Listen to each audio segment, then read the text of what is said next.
Bienvenidos, les habla el pastor Guido Santamaría. Esto es, estudiemos su palabra.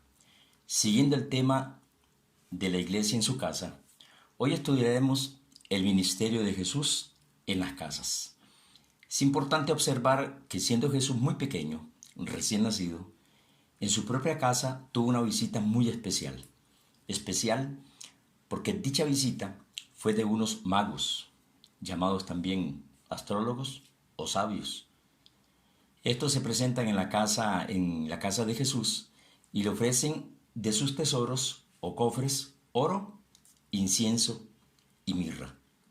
No se sabe con certeza cuántos sabios eran, pero al decir la Biblia en Mateo 2:1 que eran unos magos, la tradición dice que eran tres, ya que al abrir sus cofres, y el Evangelio nos narra esto, le ofrecieron oro, incienso y mirra.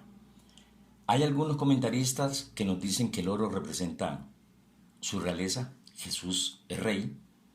El incienso, su trabajo sacerdotal, pues él es el sumo sacerdote.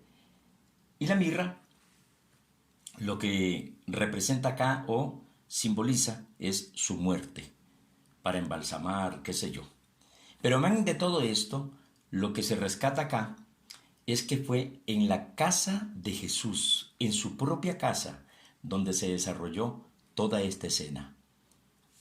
Precisamente no fue en el templo cuando él fue presentado, sino en su casa. Es importante que leamos el texto. La escritura dice: cuando entraron en la casa, vieron al niño con María, su madre, y postrándose, le adoraron. Entonces, abriendo sus tesoros, le ofrecieron presentes de oro, incienso y mirra. Qué importante es ver cómo José y María abrieron su propia casa y desde allí se vislumbra lo que Jesús iba a enfrentar.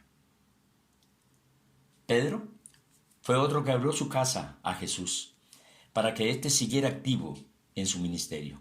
Pues según Mateo 8:14 al 16, el apóstol abre las puertas de su casa y no solamente su suegra es sanada, sino también, dice el texto, que en la tarde le trajeron endemoniados y enfermos y él los sanó por su palabra. Marcos 2:1 al 2 nos relata que cuando él entró otra vez en Capernaum, después de algunos días, se oyó que estaba en casa. Muchos acudieron a él, de manera que ya no cabían ante la puerta, y él les hablaba la palabra. Si usted sigue leyendo, se da cuenta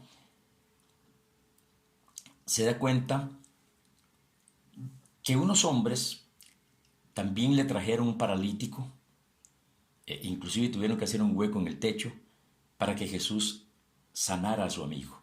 Eso usted lo encuentra en Marcos 2:3 al 11, siguiendo el relato, ¿verdad? Usted lo puede leer ahí. Ya al final de su ministerio, Jesús hizo su última cena con sus discípulos en una casa. Mateo 26:18. ¿Qué privilegio fue este para el dueño de esa casa, que Jesús tuviese la última cena ahí, en su propia casa?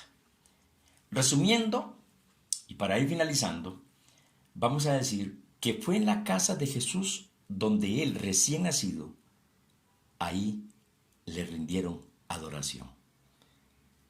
La casa de Pedro fue usada para que Jesús siguiera con su ministerio. Su propia casa también de Jesús, según Marcos 2:1-2, fue ahí donde él predicó inclusive a una gran multitud de personas, porque ya no cabían en la casa. Jesús hizo las mismas cosas en la casa o en las casas que nosotros hacemos hoy, digamos, en los templos. Predicar, orar por los enfermos, qué sé yo. Él lo hizo también en las casas. También lo hizo al aire libre y en los atrios del templo.